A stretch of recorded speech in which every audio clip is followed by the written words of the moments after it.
gostaria de mostrar um mapa para vocês diferente. Não é o mapa de países do globo, mas é um mapa que mostra um fenômeno que, particularmente nesses últimos tempos, tem se tornado cada vez mais prevalente. Esse mapa é do ano passado.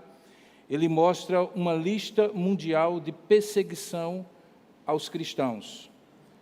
As cores mais fortes, vermelhas, representam os países onde há uma perseguição severa aos cristãos, nos quais eles não podem se reunir publicamente, eles não podem evangelizar abertamente as pessoas, não podem manter cultos abertos aos nativos do lugar, apenas para as pessoas que vêm de fora, e que alguns dos quais são lugares onde ser cristão é proibido, é ilegal.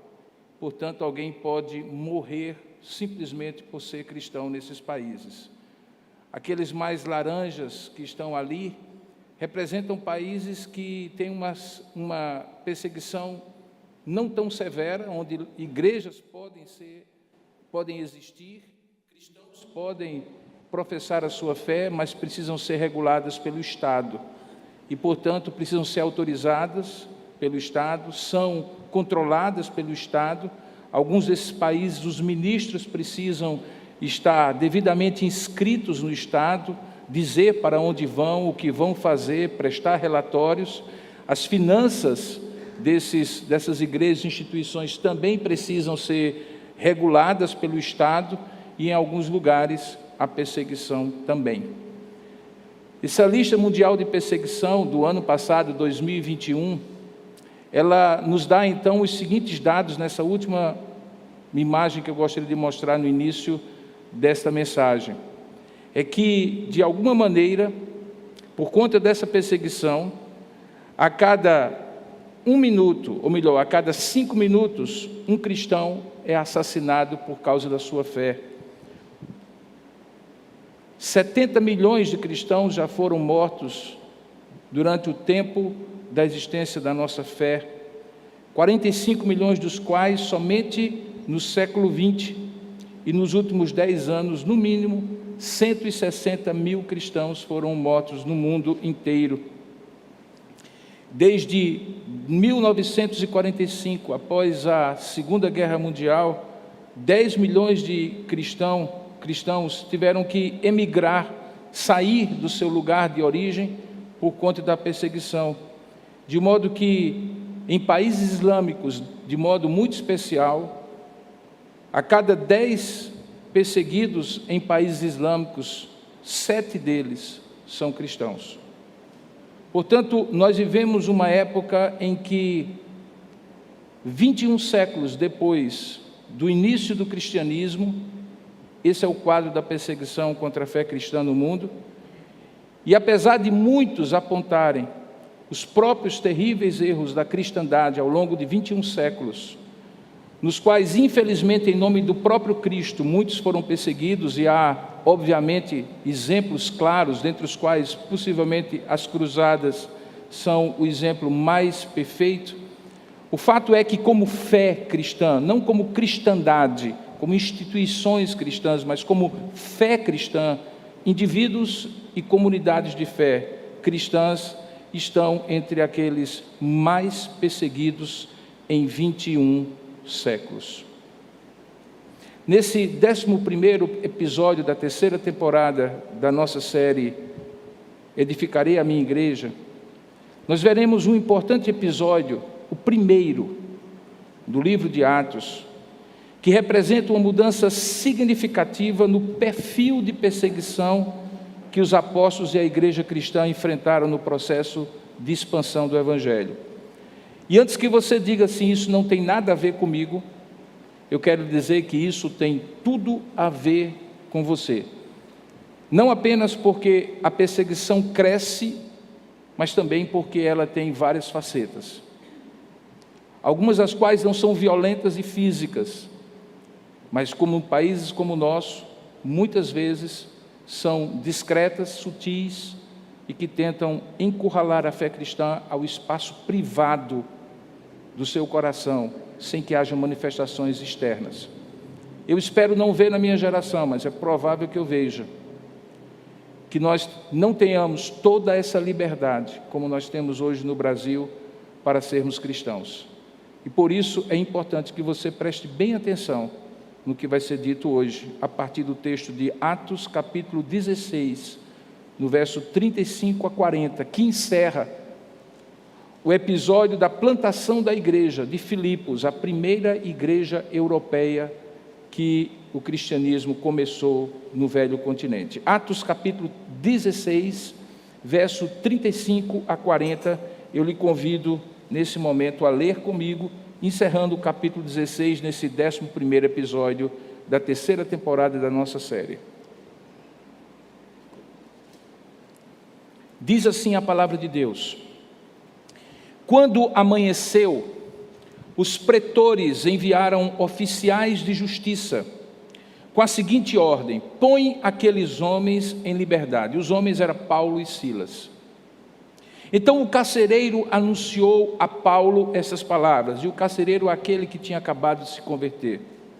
Os pretores ordenaram que fossem expostos em liberdade. Agora, pois, saí e ide em paz. Paulo, porém, lhes replicou, dizendo o seguinte: sem ter havido processo formal contra nós, nos açoitaram publicamente e nos recolheram ao cárcere, sendo nós cidadãos romanos. Querem agora, às ocultas, lançar-nos fora? Não será assim. Pelo contrário, venham eles e pessoalmente nos ponham em liberdade. Os oficiais de justiça comunicaram isso aos pretores, e esses ficaram possuídos de temor quando souberam que Paulo e Silas se tratava de cidadãos romanos. Então foram ter com eles e lhes pediram desculpas, e relaxando-lhes a prisão, rogaram que se retirassem da cidade. E tendo-se retirado do cárcere, dirigiram para a casa de Lídia, e vendo os irmãos, os confortaram, e só aí então eles partiram de Filipos.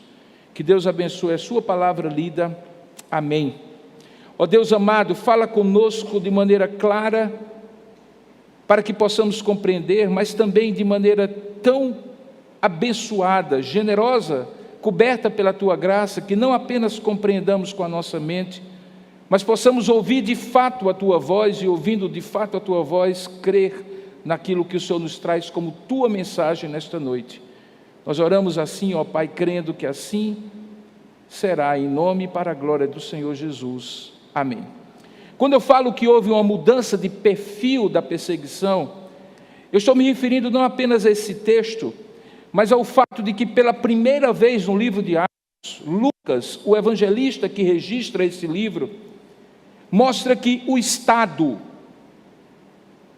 representado ali pelos pretores, que eram representantes oficiais do Império Romano, se torna perseguidor de cristãos ali no primeiro século. Em certo sentido, o que nós vamos ver acontecer a partir de agora, com os apóstolos, é exatamente aquilo, guardadas as devidas proporções, que aconteceu com Jesus. Isto é, que a princípio, assim como aconteceu com Jesus, com os apóstolos, a perseguição era religiosa. Os religiosos judaicos do Sinédrio do primeiro século pegaram um ou dois líderes cristãos logo no começo do livro de Atos, Pedro e João, assim como perseguiram em alguns momentos através de contenciosos dos escribas e fariseus, dos saduceus contra Jesus, mas ainda não era algo sistemático, contínuo. Depois eles começaram, quando chegou a Semana da Paixão, a provocar o Estado romano, ali representado principalmente por Pôncio Pilatos, para inibir, proibir e punir Jesus Cristo, e o que acabou acontecendo com a sua crucificação, da mesma maneira como começa a acontecer aqui com aqueles apóstolos e os primeiros mártires da fé cristã. Da mesma maneira que aconteceu com Jesus, falsas testemunhas eram levantadas, falsas acusações eram feitas, e os missionários cristãos começaram a ser acusados de serem rebeldes e sediciosos contra o Império Romano, de estarem promovendo uma revolução popular, por meio da fé em Jesus Cristo. No caso bem conhecido de Jesus, que obviamente é conhecido de todos nós, isso levou Jesus a ser julgado por 2 tribunais, um religioso diante do Sinédrio e outro político diante de Herodes e Pôncio Pilatos. No caso de Paulo e de seus companheiros missionários, eles também foram levados, em alguns momentos, a partir de agora, às barras da justiça também do império. Porque, diante das autoridades do Sinédrio, apóstolos como Pedro e João também já tinham sido levados a responder por que pregavam a sua fé. Por que Atos 16, esse texto em particular, é o ponto de inflexão, de virada, o divisor de águas? Que me faz dizer que a partir daqui começa a ser também uma perseguição do Estado romano, ainda que provocada por acusações judaicas, religiosas. Em alguns casos até mesmo por inveja dos povos pagãos, contrariados com a expansão do Evangelho. E o que isso tem a ver conosco hoje? Se nós não vivemos, nós também não temos a semelhança daquela época, essa mesma dinâmica de um império e de um César todo-poderoso. Para que você compreenda, eu preciso traçar uma linha histórica. E aí eu peço que você mantenha o livro de Atos diante dos seus olhos. E, na verdade, você se recorde que essa história começa no final dos Evangelhos, quando, por exemplo, em João capítulo 20, verso 19, diz que aqueles 120 discípulos, que foi o restante daqueles que viram Jesus ser crucificado, estavam reunidos no cenáculo, no mesmo lugar onde eles tinham celebrado a Santa Ceia, com portas cerradas por medo dos judeus, e isso no domingo da ressurreição. É lá, por exemplo, quando Jesus chega, e Tomé, que não havia visto ainda Jesus, se depara com aquela realidade e diz: Senhor meu e Deus meu, colocando o dedo ali nas feridas de Jesus. Eles estavam trancados no lugar, com medo dos judeus. Quando o Espírito Santo desce em Atos, e aqui eu já estou em Atos capítulo 2, e Pedro prega o primeiro sermão da igreja cristã, 3.000 se convertem. Outras reações acontecem àquele ímpeto evangelístico, porque a igreja havia sido empoderada com o Espírito Santo para pregar. Ato contínuo, no capítulo 3 e 4, um cego de nascença é curado na porta formosa do templo. E aquele impacto da cura daquele homem produz uma reação do Sinédrio. Se você abrir em Lucas, em Atos capítulo 4, o registro de Lucas, no versículo 1 a 3, diz assim: que falavam eles ainda ao povo, explicando o que tinha acontecido com aquele homem, quando sobrevieram os sacerdotes, o capitão do templo e os saduceus, e aí eu chamo a sua atenção esse verso 2, ressentidos por ensinarem eles o povo e anunciarem Jesus a ressurreição dentre os mortos, e aí eles os prenderam, recolhendo-os ao cárcere até o dia seguinte, pois já era tarde. Nos versículos 16 a 21, no inquérito, no interrogatório que acontece ali, fica claro que a perseguição era essencialmente religiosa. Veja, o verso 16 diz assim: que faremos com estes homens? Era a pergunta que eles queriam responder no Sinédrio. Pois, na verdade, é manifesto a todos os habitantes de Jerusalém que um sinal notório, a cura do homem, havia sido feito por eles e nós não podemos negar. Mas veja aí o que é que ele diz no verso 17: mas para que não haja maior divulgação entre o povo, ameacemo-los para não mais falarem neste nome a quem quer que seja. E chamando-os, ordenaram-lhe que não mais falassem, absolutamente não falassem, nem ensinassem o nome de Jesus. É aí que Pedro e João, no versículo 19, respondem a sua célebre resposta: julgai vós se é justo diante de Deus ouvir a vós primeiro do que a Deus, pois nós não podemos deixar de falar das coisas que vimos e ouvimos. A reação do Sinédrio é, no verso 21, ameaçá-los, mais ainda, soltarem, não tendo como castigá-los mais, mas não porque não queriam, por causa do povo, porque todos glorificavam a Deus pelo que acontecera, e nós só estamos no começo. No capítulo 5, enquanto a igreja crescia, a perseguição religiosa aumentava.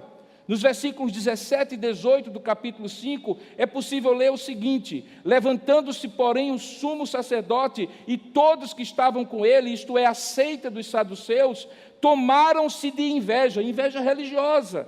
E aí no verso 18 o que acontece? Prenderam os apóstolos e os recolheram à prisão pública. E depois de mais um julgamento pelo Sinédrio, Lucas completa no verso 40, dizendo assim: chamando os apóstolos, açoitaram-nos e ordenando-lhes que não falassem em o nome de Jesus, os soltaram. Nos capítulos 6 e 7, a história do diácono evangelista Estevão se destaca, porque ele se torna o primeiro mártir cristão. E quando eu falo mártir, eu espero que você entenda, é aquele que morre por amor a Cristo, morre porque é crente, morre porque crê em Cristo. Ele foi morto por uma perseguição religiosa, a partir de uma acusação religiosa, com falsas testemunhas religiosas, condenado e apedrejado pelo Sinédrio, que era uma instância religiosa, e até agora o Estado não se meteu na história. Em Atos capítulo 6, verso 8, conta que Estevão, cheio de graça e poder, fazia prodígios e grandes sinais entre o povo. Levantaram-se sempre assim, porém alguns dos que eram da sinagoga, chamada dos libertos, dos sirineus, dos alexandrinos e dos da Cilícia e Ásia, os estrangeiros ali, e discutiam com Estevão. E veja no verso 10, não podendo resistir à sabedoria e ao espírito pelo qual Estevão falavam, eles subornaram homens em nome de Deus, que dissessem: temos ouvido estes homens proferir blasfêmias contra Moisés. Veja, uma acusação religiosa, e contra Deus. E então eles sublevaram o povo, exatamente como fizeram com Jesus, os anciãos e os escribas, e investindo o arrebataram, levando-o ao Sinédrio, apresentando testemunhas falsas, e o resultado disso é que Estevão é apedrejado e morto. Nesse martírio de Estevão havia um jovem chamado Saulo de Tarso, você conhece a história. Ele foi mais do que um participante. O primeiro versículo do capítulo 8 de Atos diz que Saulo consentia, era participante, cúmplice naquele massacre. E ali começa, a partir de Estevão, a primeira perseguição religiosa sistematizada, generalizada contra a Igreja de Cristo. Por quê? Porque logo depois de dizer que Saulo consentia na sua morte, diz que levantou-se naquele dia uma grande perseguição contra a igreja em Jerusalém, e todos, exceto os apóstolos, foram dispersos pelas regiões da Judéia e Samaria. Enquanto alguns homens piedosos sepultaram a Estevão e fizeram um grande pranto sobre eles, Saulo saía de Jerusalém para todos os lugares, assolando a igreja, entrando pelas casas ilegalmente e arrastando homens e mulheres, encerrando-os no cárcere. A perseguição saíra de Jerusalém e agora se espalhara por toda a Judéia, Samaria e até várias regiões do império. Eu chamo isso de perseguição religiosa sistemática, sistêmica, porque a perseguição a partir desse ponto justamente começa a ultrapassar os problemas internos de Jerusalém. Em Atos capítulo 9, verso 1, e eu estou fazendo o apanhado histórico para você chegar aonde eu quero que você chegue, Lucas escreve que Saulo, verso 1, respirando ainda ameaças e morte contra os discípulos do Senhor, dirigiu-se ao sumo sacerdote e pediu uma carta precatória,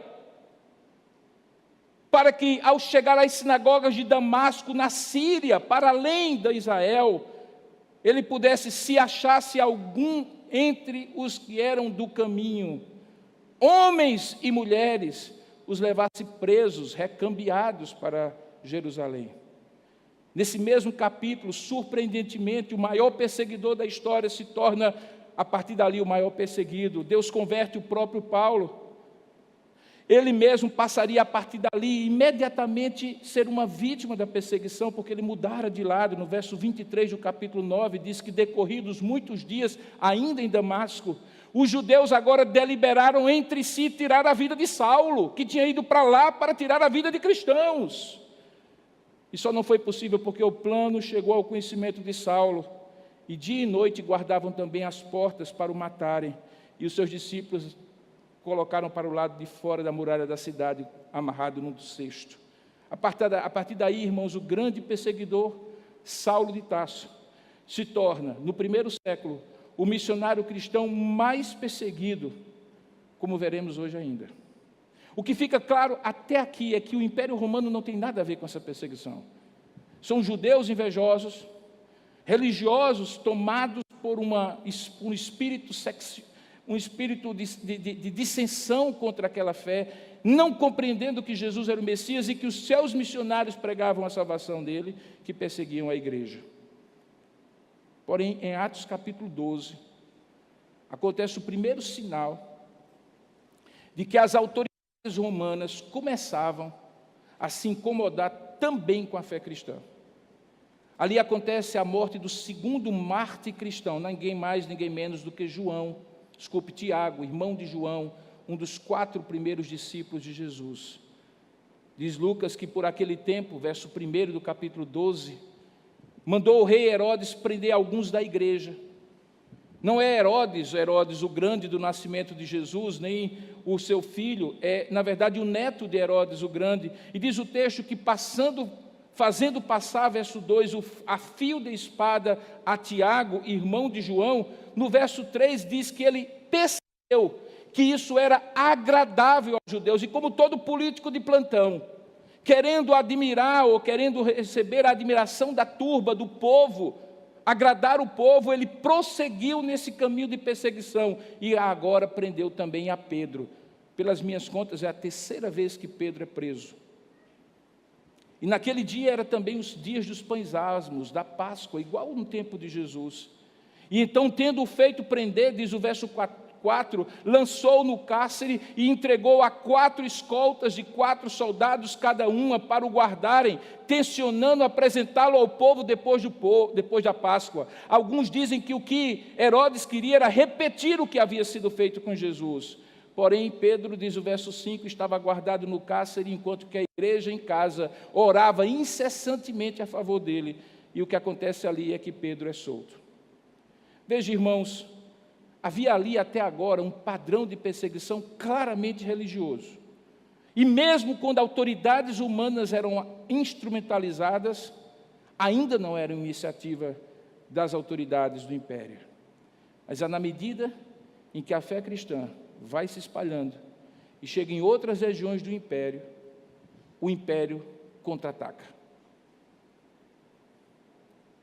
Se você chegar agora no capítulo 16 que nós lemos, você vai perceber que é justamente aqui, quando se converte uma jovem adivinhadora, eu falei disso da última vez, naquela primeira igreja da primeira cidade europeia a ser alcançada pelo Evangelho, uma nova frente de perseguição, não judaica, mas pagã, aciona as autoridades romanas para punir a igreja por uma suposta rebelião contra Roma, mas que na verdade tinha uma motivação não religiosa, agora era o dinheiro que estava falando mais alto.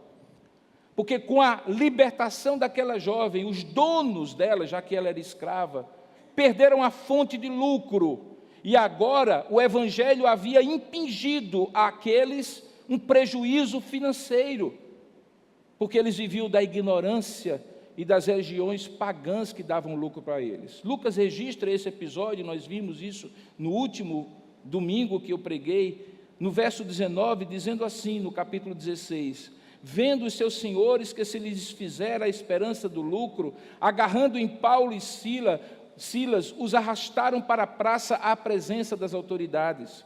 E levando-os aos pretores, esses mesmos que aparecem na leitura do texto, disseram, estes homens, sendo judeus, perturbam a nossa cidade, propagando costumes que não podemos receber nem praticar, e veja a sutileza, porque somos romanos.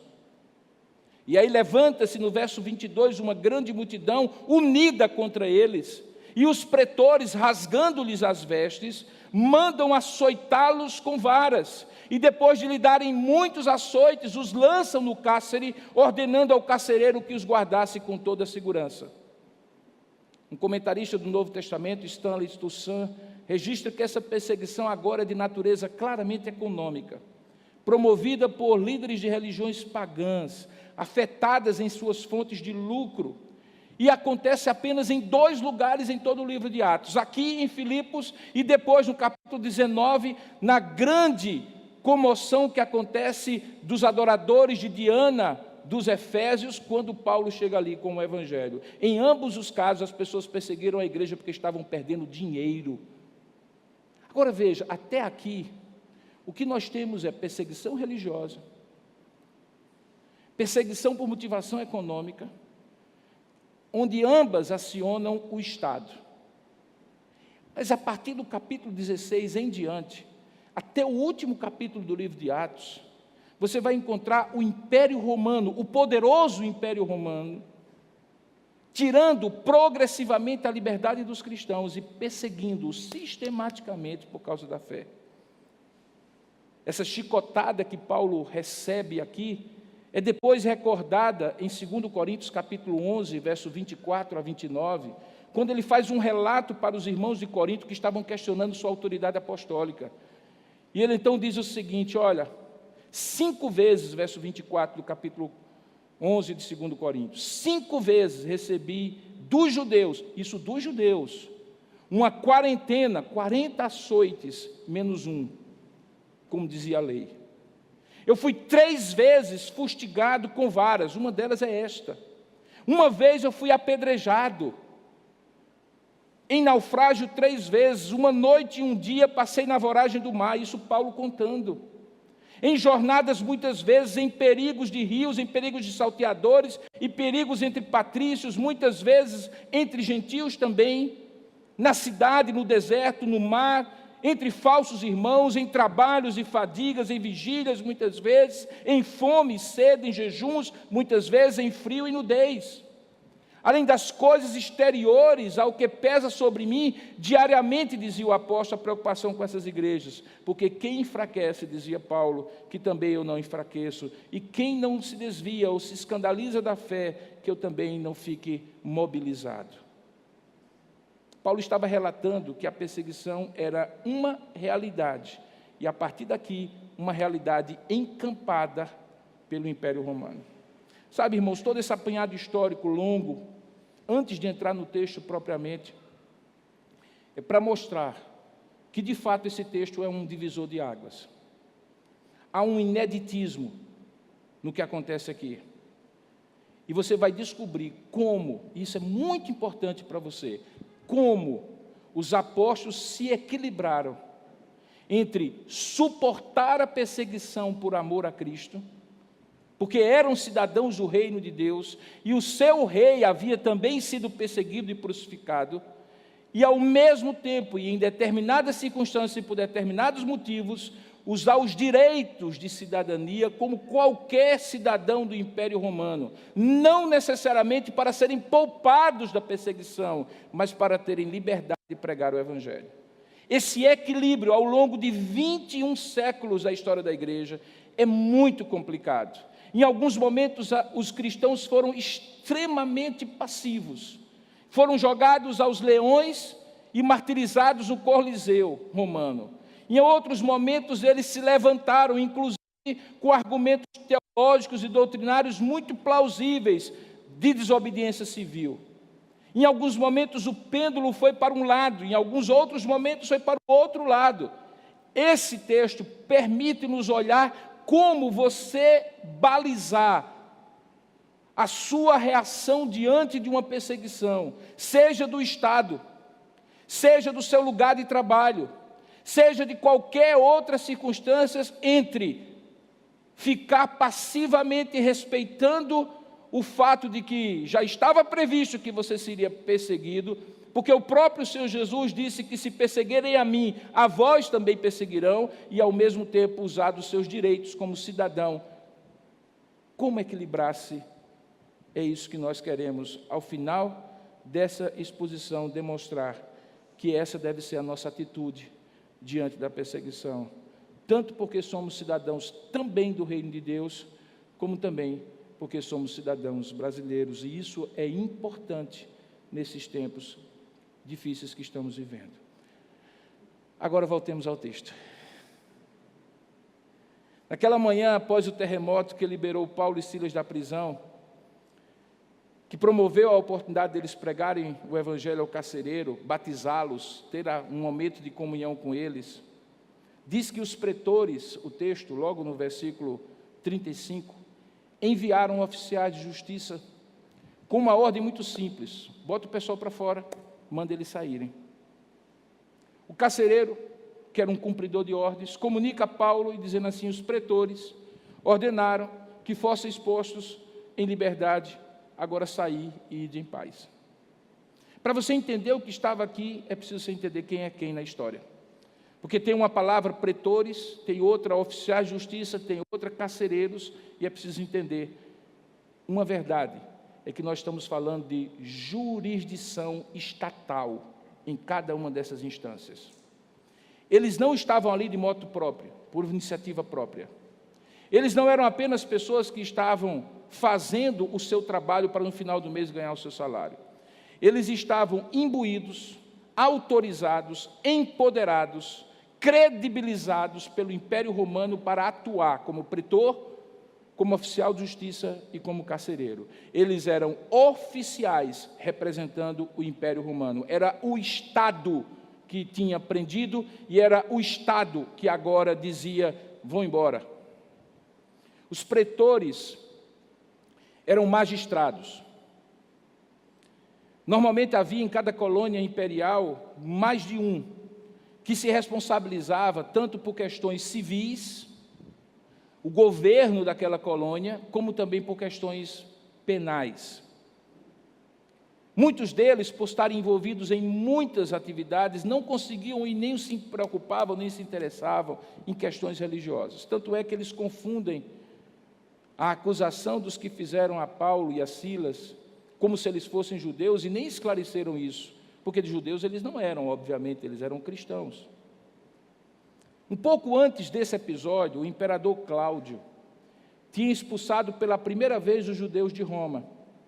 Lá em Atos capítulo 18, verso 2, você vê que é por isso que Priscila e Áquila chegam a Éfeso. E provavelmente ali em Filipos, que era uma colônia importante, capital da Macedônia, a notícia já havia chegado, e então uma intolerância natural já havia contra os judeus e contra tudo que falava de judaísmo. Tanto é que, como você deve observar, havia 4 missionários em Filipos: Paulo, Silas, Timóteo, que tinha sido carregado por Paulo na segunda viagem, ainda na região de Icônio, e um outro que era Lucas, que estava narrando. Veja que em alguns momentos da história ele diz: nós fizemos isso, nós estávamos assim e assim por diante. Mas nem Timóteo, nem Lucas são presos, e a razão é muito simples: eles eram gentios. O foco estava muito claro que era de natureza religiosa, a acusação foi religiosa e o império foi levado a privilegiar uma acusação de cidadãos romanos contra outros cidadãos romanos por uma natureza religiosa. Há muito debate hoje sobre se o Estado é laico ou não é laico. É óbvio que é laico. O país já separou a igreja do Estado há tempos. No entanto, o fato do Estado ser laico no Brasil e em outros tantos lugares do mundo, não significa que o Estado pode ou deve favorecer uma religião sobre a outra, proibir uma religião e não proibir outra, facilitar por meio de subvenção uma religião e não facilitar outra. A laicidade do Estado significa que todas as religiões estão protegidas para aqueles que neles creem, assim creem, exercer a sua fé. E é dever do Estado, tanto daquele Império Romano como do Estado brasileiro, proteger as manifestações religiosas, mesmo que eu e você pensemos diferente. Aqui era o caso. Depois da expulsão dos judeus de Roma por Cláudio, se espalhou no Estado uma intolerância, no Império Romano, uma intolerância contra os judeus e contra tudo que parecia judaísmo.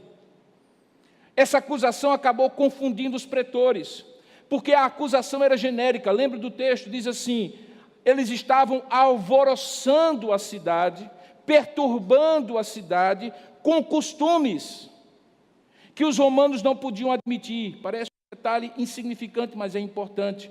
Naquela lei, naquela época, havia as leis que faziam parte dos códigos romanos e havia os costumes romanos que não eram normatizados por leis, mas tinham força de lei. Os juristas aqui sabem, se chama direito consuetudinário. Creio que é essa a expressão. Significa que o costume de uma época é preconizado como lei, porque se torna um costume de todo. Eles acusaram Paulo e Silas de estarem indo contra os costumes romanos, mas não disseram quais eram. Acusaram de estarem cometendo tumulto público. Isso era perigoso, porque um pretor, se fosse bom do juízo, faria o possível para a sua terra, a sua colônia estar em paz, sem alvoroços. Porque se chegasse ao império que ele não conseguia controlar a ordem pública, ele poderia ser removido e substituído. Portanto, era o tipo de acusação que cutucava muito claramente o pretor à ação. Contra a ordem pública, quem é o governador que não se levanta? Mas Roma, irmãos, naquela época, permitia já que cada um tivesse a sua religião, desde que não perturbasse a ordem. Diante de tudo isso, os pretores encontraram a solução mais fácil. Desce o cacete nesses dois, prende para eles passarem uma noite no chilindró e amanhã solta e diz, corra para não morrer. Foi basicamente isso que eles fizeram. Não abriram um inquérito, não abriram um processo, não deram direito ao contraditório, a um processo formal, à legítima defesa. Eles simplesmente prenderam, como se prendia antigamente, sem nenhuma razão, sem nenhum motivo, para que eles passassem uma noite sofrendo na cadeia e com medo fugissem da cidade de Filipos. Quando então, na manhã seguinte, os magistrados enviaram os oficiais de justiça, que eram, obviamente, como ainda hoje são, executores das ordens dos magistrados, que eram servidores públicos, mas normalmente daquela cidade, que também serviam de guarda-costas aos magistrados, mas que detinham o poder do império porque executavam a ordem do magistrado, que era obviamente o pretor em nome do império. Qual era a expectativa deles? A expectativa deles era que os presos simplesmente se levantassem, sacudissem a poeira e desaparecessem da cidade. Por isso, eles não vão pessoalmente à cadeia, mas criam uma linha de autoridade, uma cadeia de comando. O magistrado manda o oficial de justiça e o oficial de justiça manda o carcereiro que está lá cumprir a ordem. Normalmente em estados discricionários, ditatoriais, é assim que as coisas funcionam. Quem dá a ordem nunca aparece para cumprir a ordem, e quem cumpre a ordem diz que está cumprindo porque está cumprindo a ordem. Era o tipo de disfarçatez muito clara, que quando foi na hora de prender, diz o texto, que os próprios magistrados rasgaram as vestes dos apóstolos, mas na hora de soltar, eles mandaram os oficiais de justiça, que os oficiais de justiça mandassem os carcereiros, e assim eles fossem soltos. O carcereiro era convertido, e chega diante de Paulo e diz assim, a ordem é para vocês saírem e irem em paz. Até aquele momento, irmãos, só o carcereiro sabia do milagre que tinha acontecido. Tanto é que eles mandaram para a prisão, mesmo que a prisão já tivesse sido aberta pelo terremoto da noite. Portanto, os pretores e os oficiais de justiça tinham plena consciência, preste bem atenção nisso, de que havia gente ainda presa, ilegalmente presa, sem um processo formal contra eles, sem acusações formais, sem um inquérito, sem o contraditório, sem o amplo direito da defesa, sem absolutamente nada. Eles queriam simplesmente que o caso ficasse resolvido por isso mesmo e eles desaparecessem, como eu falei, amedrontados de Filipos. Para Paulo, havia duas alternativas e eu quero que você coloque-se no lugar dele. Você passou a noite, depois de ter levado uma surra que lhe moeu as costas, junto com o seu companheiro Silas, você na madrugada daquele dia, quando a prisão se abre, você, como crente, viu que ali se abriu uma oportunidade e você pregou o evangelho para o carcereiro se converteu, levou você para casa, possivelmente colada na prisão, lavou as suas costas que estavam ensanguentadas em carne viva, lhe deu comida, você batizou o carcereiro e a família, e agora você recebe a seguinte ordem: vai embora e vai em paz. Seria muito natural que Paulo saísse, vida que segue, essa é a vida de apóstolo, graças a Deus porque eu sofri por amor a Cristo, Deus tinha um propósito, Deus transformou as coisas ruins em coisas boas, é melhor deixar para lá, vida que segue, vou para a próxima cidade. Querido, se Paulo tivesse feito isso, ele não estaria errado em nada. Em alguns outros momentos ele fez isso. Em alguns outros momentos ele apanhou mais do que apanhou aqui. Em alguns outros momentos ele não chamou para si nenhum direito. E ele seguiu a vida porque entendeu e reconheceu que Deus tinha um propósito além daquilo. Por que Paulo agora age diferente? Porque a segunda alternativa para Paulo era justamente aquela que ele fez. Paulo resolveu confrontar o arbítrio e reivindicar os seus direitos. Observa a resposta de Paulo no versículo 37.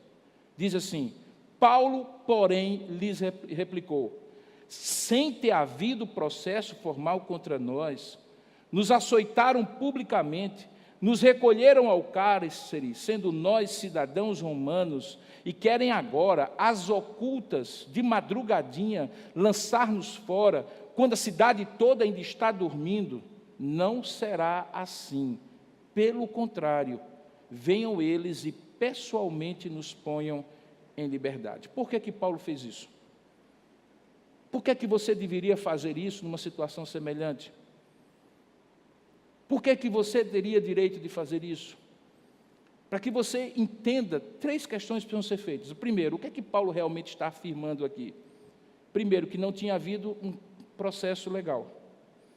Eles tinham sido presos ilegalmente. Segundo, que a prisão, consequentemente, era ilegal. Isso incluía o açoite público. Havia um excesso de força, um dano moral, além de físico. Tinha havido uma tortura e a punição prévia sem uma sentença transitada em juízo. O particípio que Paulo usa aqui para dizer vocês nos açoitaram é derantez, do verbo derou, que significa esfolar as costas de alguém. Portanto, eles foram de fato presos ilegalmente, punidos ilegalmente e com um excesso de força que naquele momento era insuportável para Paulo não se levantar contra aquele arbítrio. Segundo Simon Kistemaker, um comentarista do Novo Testamento, desde o século VI, antes de Cristo, a lei romana protegia os cidadãos romanos de açoites públicos. Eles não podiam ser encarcerados e mortos sem julgamento apropriado. A cidadania romana deveria, então, ter sido protegida, a cidadania de Paulo e Silas, daqueles açoites e do encarceramento. A exceção da lei romana só poderia ser aplicada se o cidadão romano tivesse sido convenientemente julgado e condenado pelo tribunal daquela corte ali de Filipos. Desta forma, os pretores deveriam, independentemente da comoção popular, da pressão do povo que tinha perdido dinheiro com a morte da jovem adivinhadora, realizar um julgamento. Eles poderiam até ser encarcerados preventivamente, como nós temos hoje no nosso ordenamento jurídico moderno. Mas eles não poderiam ser açoitados. E o foram. E o foram de maneira pública, trazendo sobre eles não apenas o dano físico, mas o dano da imagem deles. Eles foram tidos, na hora em que foram açoitados e presos, como culpados de uma acusação que não se sustentava. E diante de todos, se eles saíssem dali caladinhos e corressem fora de Filipos, a igreja que estava começando ali seria tido como aquela igreja daqueles 2 que fizeram aquela bagunça aqui e depois fugiram de noite e de madrugada. O que Paulo tinha em mente não era o seu bem-estar físico necessariamente, mas o prejuízo que a sua saída às ocultas, sem que fosse confrontado o império, poderia provocar para a igreja de Filipos que ficaria ali. Porque Paulo iria embora, Silas iria embora para pregar o evangelho em outro lugar. Mas os cristãos ali, Lídia, o carcereiro, a jovem adivinhadora e aquela pequena congregação que começara, teria que estar ali junto, que não compreendia a fé cristã, a não ser como uma fé que estaria contra o Império Romano. A terceira coisa que Paulo afirma, e a mais importante, é que tudo isso, que a prisão era ilegal, que o açoite era ilegal, era porque eles eram cidadãos romanos. Lá na frente, no capítulo 22 de Atos, quando Paulo se apresenta diante de um outro tribuno romano chamado Lísias, ele está discutindo sobre a fé e o tema da cidadania romana de Paulo vem à tona. Porque naquela ocasião Lísias estava justamente averiguando para saber o que fazer com Paulo, se ele era cidadão romano e não, coisa que os pretores não fizeram em Atos 16. Por isso que antes que Lísias mandasse açoitar Paulo por estar supostamente perturbando a ordem, lá em Atos capítulo 22, ele fez o que lá em Atos capítulo 16 os pretores não fizeram. Porque Paulo diz no versículo 25, que não era certo eles açoitarem um romano que não foi condenado. Segundo John Porrill, a cidadania romana tinha várias vantagens penais, além de civis. Nem todo mundo que morava no império era cidadão romano. Alguns deles eram chamados de peregrinos, eram aqueles que tinham permanência no império, mas tinham direitos de cidadão do império. Eles não podiam ser surrados sem julgamento, não poderia ter punições cruéis, um romano não poderia ser crucificado, não tinha direitos, tinha direito de ter um processo legal, não podia ser prisioneiro ilegalmente. E mais do que isso, o cidadão romano tinha direito à apelação, coisa que Paulo vai usar posteriormente, quando ele, desejando pregar o evangelho para César, em dado momento diz assim, eu apelo para César, e vai lá para Roma para pregar o evangelho para o César. Agora, a maneira como se podia conseguir a cidadania era variada. Alguém podia servir 25 anos no exército romano e ser tornado cidadão. Um escravo que foi liberto por um cidadão romano poderia receber a cidadania do seu senhor e se tornar um cidadão romano pleno. Alguns compravam a cidadania, mas no caso de Paulo, ele era cidadão romano, como nós sabemos pela própria Escritura, de nascença. Ele era judeu de convicção de fé, mas era cidadão romano por direito. Por isso que quando Paulo e Silas são presos, eles deveriam ter sido arguidos a primeira interrogação que um inquérito deveria ser feito naquela ocasião. Vocês são cidadãos romanos ou não? E como aconteceria hoje, um documento seria pedido. Toda criança que nascia cidadã romana recebia 2 tabuazinhas de madeira do registro que era feito diante de uma autoridade romana e que ela carregava consigo, era a certidão de nascimento daquela época. Paulo certamente carregava consigo isso e também Silas, mas os pretores não quiseram ver. A próxima pergunta a ser respondida é, o que é que Paulo exige além daquilo que ele fala? Simples. Que houvesse reparação da injustiça, de modo que na mesma proporção do que havia sido feito na prisão, fosse feito na libertação.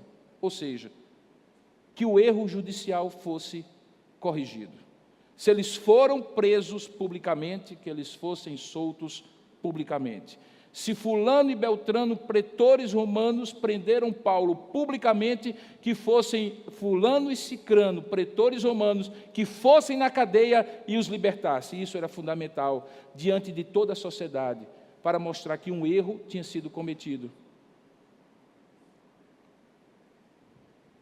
Por isso que Paulo diz, querem agora nos soltar às ocultas, quando nos prenderam publicamente, que a soltura fosse feita publicamente, que a mesma autoridade competente que representava o Estado, que cometera o erro, agora fosse à prisão e libertasse, e não mandasse oficiais de justiça mandarem a carcereiros e se ocultasse na tramitação do processo. O que está, então, por trás da exigência de Paulo, irmãos, é que ele tinha entendido, preste bem atenção nisso, que o Estado romano tinha errado por meio dos seus prepostos chamados pretores. E quando o Estado romano erra, Paulo exige, como cidadão do direito romano, do Estado romano, que o erro seja corrigido. Isso nos dá um princípio, que não é falta de piedade, que não é falta de espiritualidade, que não é falta de confiança em Deus, você exigir os seus direitos de cidadania, se eles forem descumpridos pelo Estado. É seu direito, e isso não significa que você está desobedecendo a Deus. Você pode até abrir mão deles, mas não porque não tem direito a eles. Se você, à semelhança de Paulo, entender que isso vai criar um precedente que prejudicará não somente você, mas a sua família, que prejudicará não somente a sua família, mas a sua igreja, que prejudicará não somente a sua igreja, mas a sociedade de um modo geral, é dever do cristão. Do mesmo jeito que é dever do cristão dar a César o que é de César, exigir de César o que é de César ser exigido. E esse é o princípio que Paulo está estabelecendo aqui.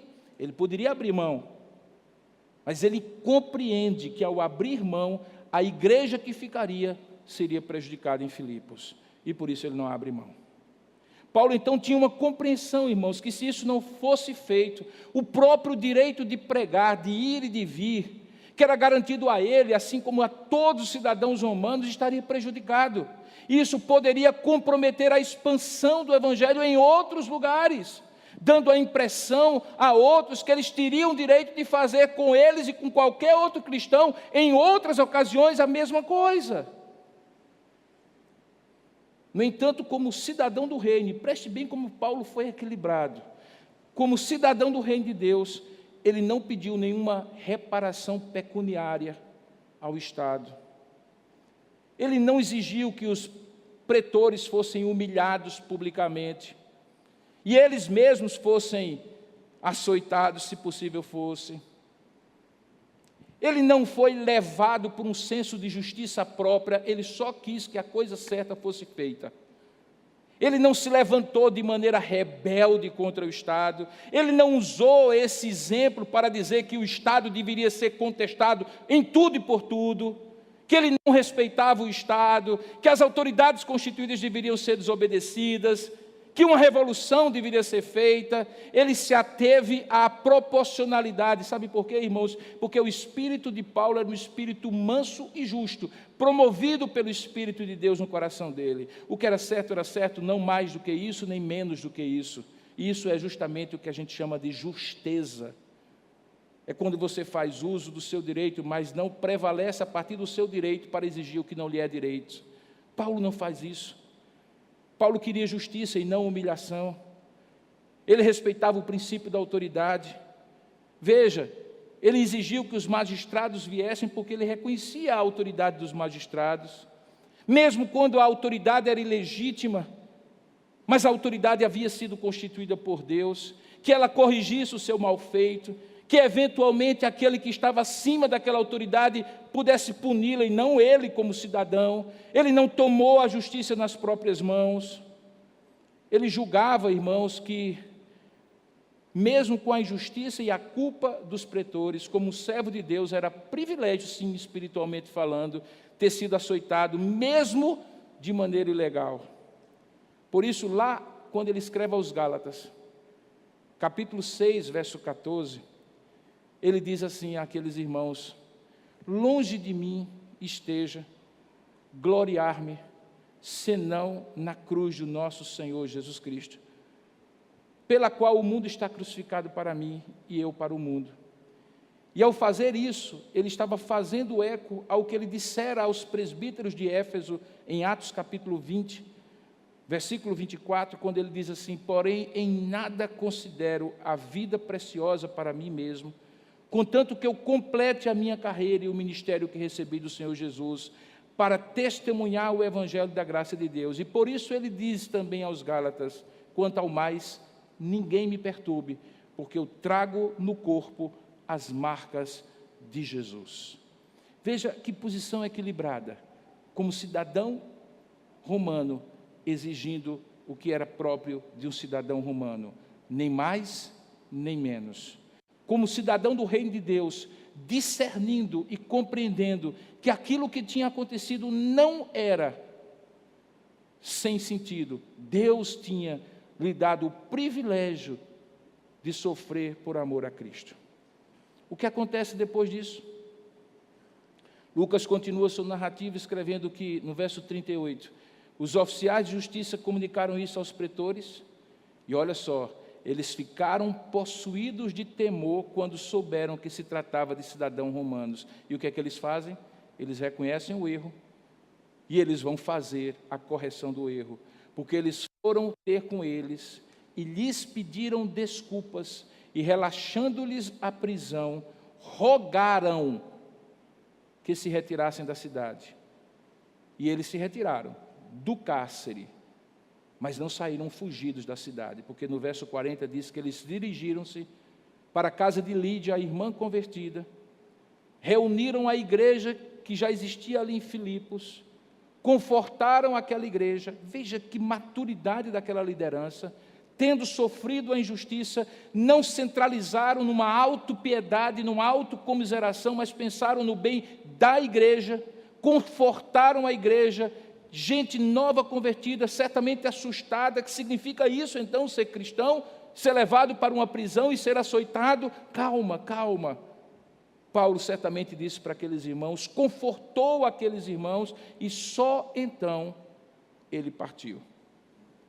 Paulo então, junto com Silas, deixa o cárcere na condição de restabelecida a honraria de ser cidadão romano, respeitados os seus direitos pelas autoridades locais, mesmo não estando em condições físicas de continuar a viagem, tem um tempo de comunhão e depois, mesmo com os corpos doídos das vergonhas daquelas chibatadas, com a falta do sono esgotando suas reservas de vigor, eles desejam o abrigo, o cuidado da igreja, cuidam da igreja, e só então eles partem.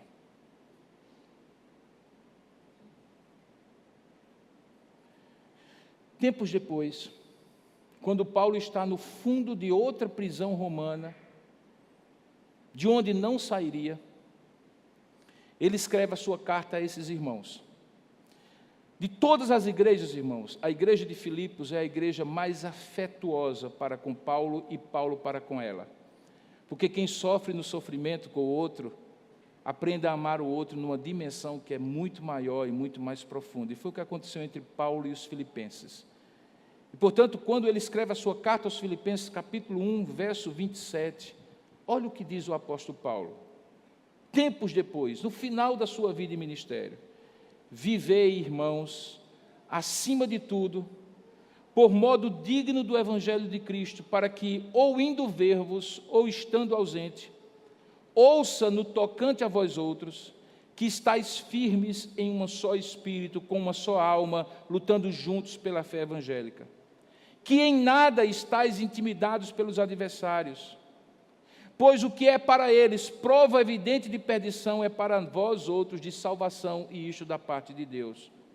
Porque vos foi concedida a graça de padecerdes por Cristo, e não somente de crerdes neles, pois tendes o mesmo combate que vistes em mim, naquela ocasião, e ainda agora ouvis que é o meu combate.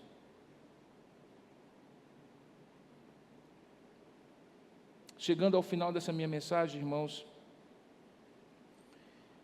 eu lhe convido ao final dessa história, que não se encontra em Atos capítulo 16, mas ao livro de Apocalipse. Toda perseguição contra a fé cristã, ela só pode ser compreendida se nós lermos o último capítulo. É porque no último capítulo, toda perseguição passa a fazer sentido, inclusive essa de Paulo. Todas as lutas que você passa, todos os perrengues que você enfrenta, passam a ter sentido.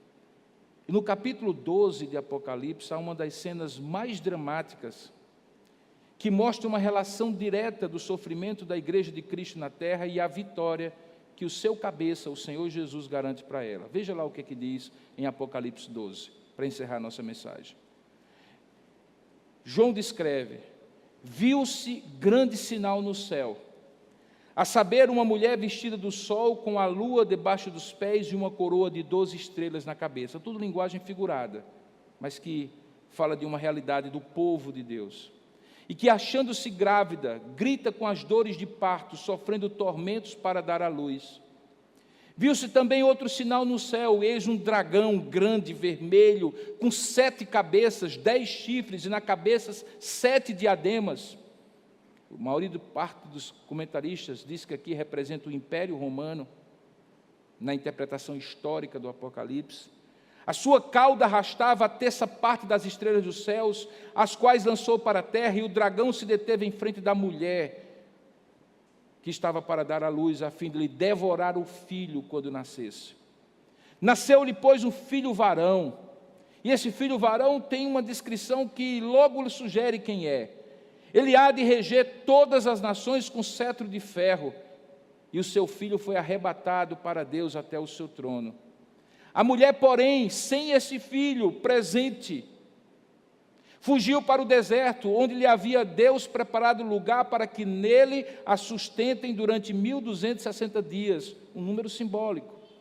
E aí houve peleja no céu. Miguel e seus anjos pelejaram contra o dragão, e também pelejaram o dragão e seus anjos. Todavia eles não prevaleceram, nem mais se achou lugar no céu para eles, e foi expulso o grande dragão, a antiga serpente, que se chama Diabo, o adversário, Satanás, o acusador, o sedutor de todo mundo. Sim, ele foi atirado para a terra e com ele os seus anjos. Então ouvi, dizia João, uma grande voz proclamando: agora veio a salvação, o poder, o reino do nosso Deus e a autoridade do seu Cristo. Foi expulso o acusador de nossos irmãos, o mesmo que os acusa de dia e de noite diante do nosso Deus. E veja esse último versículo. Eles, pois, esses irmãos, Paulo incluído, você incluído, o venceram por causa do sangue do Cordeiro e por causa da palavra do testemunho que deram, e mesmo em face da morte, não amaram a própria vida. Por isso festejai, ó céus, e vós, os que neles habitais. Esta é a história de uma igreja que sempre será perseguida, mas que vitoriará no final. Quais são as conclusões que podemos chegar? Primeiro, a perseguição sempre esteve associada à expansão da igreja. Quanto mais a igreja cresce, mais ela é perseguida. Todo aquele que quiser viver piedosamente em Cristo Jesus, Paulo fala a Timóteo, padecerá perseguição. Se você vai na contramão, no contrafluxo, contra a correnteza, perseguição é a única certeza que você vai ter. Na verdade, duvide se você não estiver passando alguma perseguição, se você não inverteu a sua direção e, na verdade, está nadando na direção que todos nadaram ou nadam. Sempre foi assim, irmãos. Perseguiram a Cristo, vão perseguir aos cristãos. Cristo já preveniu isso. Começou com Ele, e só Ele vai poder encerrar quando Ele voltar para reinar. Perseguição a um cristão é perseguição a todos os cristãos, e isso por conta de uma doutrina para nós muito preciosa, é que nós somos o corpo de Cristo, e Paulo diz que quando um sofre, todos sofrem. Na união mística de Cristo, Ele é o nosso cabeça e nós somos membros uns dos outros. De modo que, quando Cristo encontra Saulo de Tarso no caminho de Jerusalém para Damasco, você já prestou atenção quais são as palavras que ele pergunta a Saulo de Tarso? Ele diz assim: Saulo, Saulo, por que me persegues? Mas Paulo não estava perseguindo Jesus, Paulo estava seguindo os seguidores, perseguindo os seguidores de Jesus. Mas para Jesus, perseguir um dos seus pequeninos é perseguir a ele. Perseguir algum de nós é perseguir a todos nós. Os motivos para perseguir os servos de Deus podem até variar, irmãos, na roupagem das pretensas explicações, mas eles sempre terão um único motivo, e guarde isso na sua mente. Você é perseguido porque o grande inspirador por trás de qualquer inspiração de perseguição é sempre o diabo, cujo nome é inimigo de Deus. Por isso que Paulo adverte quando escreve aos Efésios: irmãos, revestivos de toda a armadura de Deus, para poderes ficar firme contra as ciladas do diabo, porque a nossa luta não é contra a carne nem contra o sangue, e sim contra principados e potestades, contra os dominadores deste mundo tenebroso, contra as forças espirituais do mal nas regiões celestiais. Portanto, tomai toda a armadura de Deus, para que possais resistir no dia mau, e depois de teres vencido tudo, permanecer inabaláveis.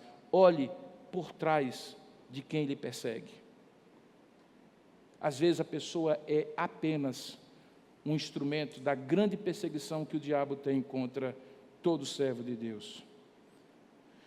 Apesar disso, a perseguição nunca impediu, nem vai impedir o crescimento da igreja. Pelo contrário, nos lugares onde a igreja está sendo mais perseguida, naquele mapa que eu lhe mostrei, é possivelmente os lugares onde mais cresce o evangelho hoje no mundo. E onde há mais facilidade e liberdade é onde a igreja tem sido mais flácida e negligente, porque facilidade gera flacidez espiritual. Há relatos que contam que, por dia, são abertas 200 novas igrejas na China. Por dia. Igrejas nos lares, subterrâneas, não controladas pelo Estado.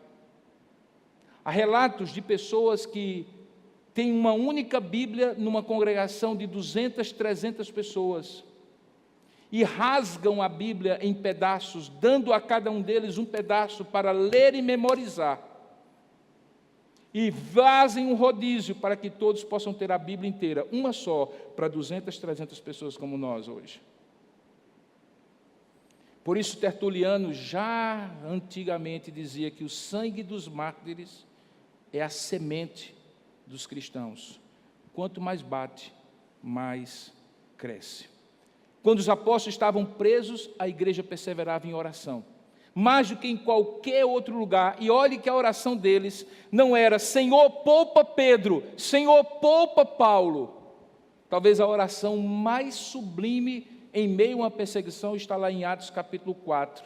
Veja a maturidade daquela igreja no versículo 24 a 31 de Atos. Ele diz assim: ouvindo isto, unânimes, a igreja, levantaram a voz a Deus e disseram: Tu, soberano Senhor, Atos 4, 24, que fizeste o céu, a terra, o mar e tudo o que neles há, que disseste por intermédio do Espírito Santo por boca de Davi, nosso pai e o teu servo: por que se enfurecem os gentios?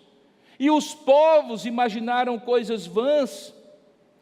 Levantaram-se os reis da terra e as autoridades ajuntaram-se a uma contra o Senhor e contra o seu ungido, referindo-se a Jesus. Porque verdadeiramente se ajuntaram nesta cidade, eles estavam em Jerusalém, contra o teu santo servo Jesus, ao qual ungistes. Quem levantou-se? Herodes e Pôncio Pilatos, a religião e o Estado de mãos dadas, com gentios e gente de Israel, para fazerem tudo. Mas fazerem tudo o quê? Que queriam? Não. Fazerem tudo o que a tua mão e o teu propósito predeterminado. E qual é o pedido que eles fazem? Depois de reconhecer tudo isso, a soberania e o propósito de Deus, eles pedem somente uma coisa. Ele diz: agora, Senhor, olha para as ameaças deles e concede a nós, os teus servos, que anunciem com toda a intrepidez a tua palavra. Enquanto isso, estendes a tua mão para fazer curas, sinais e prodígios por intermédio do nome do teu santo servo Jesus. Senhor, nós não queremos ser poupados. Nós precisamos de intrepidez para continuar pregando. E sabe o que acontece quando uma igreja ora assim, irmãos? O texto diz que, tendo eles orado, tremeu o lugar onde estavam reunidos, e todos ficaram cheios do Espírito Santo, e com intrepidez maior ainda, anunciavam a palavra de Deus, porque eles entenderam que perseguição nenhuma, seja por motivos religiosos, econômicos ou estatais, políticos, pode frear a igreja de Deus, porque o Senhor Jesus disse: edificarei a minha igreja e as portas do inferno não prevalecerão contra ela. A maneira como a igreja responde para, de fato, encerrar, é com confiança em Deus, irmãos. Intrepidez na missão de pregar o Evangelho. Se preciso for, usando todos os meios legais, humanamente falando, para garantir o direito de crer e pregar o que se crê, mas sem, contudo, colocar a nossa confiança em homens, em leis humanas ou em tribunais humanos. Porque, à medida que a igreja é perseguida, o Senhor, o reto juiz, se levanta em favor dela. Isso vale para um estado inteiro. Isso vale para você naquele seu ambiente de trabalho. Sabe aquela pessoa que resolve fazer da sua vida profissional um inferno? Daquela autoridade, seja em que instância for, que resolve colocar todo tipo de obstáculo a você e você não compreende por quê, porque você não fez mal nenhum àquela pessoa. Entenda, as polaridades espirituais de vocês são diferentes. Você serve a um reino, ele serve a outro. Sem perceber, talvez, ele é instrumento do inimigo contra você. O que você tem que fazer, irmãos, é confiar em Deus, orar, pregar o Evangelho, viver de modo digno do Evangelho, não dando motivo algum para qualquer tipo de acusação que envergonhe o Evangelho, e entregar a Deus, sabendo que um dia você estará nessa frase: e eles venceram, por causa do sangue do Cordeiro, por causa do testemunho que deram, e mesmo em face à morte, não amaram a sua própria vida. Que Deus o abençoe com este equilíbrio diante da perseguição, porque ele será cada vez mais necessário nos dias de hoje. Que Deus nos abençoe e nos dê a sua graça. Curva a sua cabeça por um instante e vamos falar com Deus. Ó Deus amado, nesse momento nós oramos a Ti e pedimos que aquilo que a Tua palavra, ó Deus, nos ensinou nesta noite, mesmo na limitação desse Teu servo, seja ministrada poderosamente pelo Teu Espírito, aplicando-a a cada um de nós. Certamente em algum momento da mensagem, cada um de nós foi lembrado de alguma circunstância, foi despertado diante de algum evento,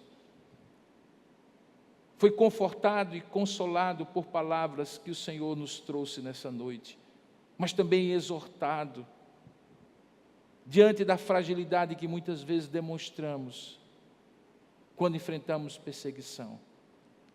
Enrijece, ó Deus, a nossa fé. Sustenta os nossos joelhos trôpegos, as nossas mãos caídas. Nos faz andar de maneira altaneira, humildes diante de Ti e diante dos homens, mas corajosos, sem negar a fé, sem negociar a fé, sem contemporizar com aqueles que se levantam contra a fé.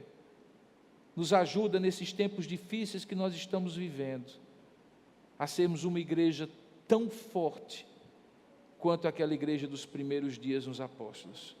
Dá a Tua bênção, especialmente nesta hora, aos adolescentes e jovens que escutaram essa mensagem, que sofrem um tipo de perseguição insidiosa, sutil, que faz com que eles pensem que não vale a pena manter aquilo que eles creem, que foram ensinados pelos seus pais e na tua igreja.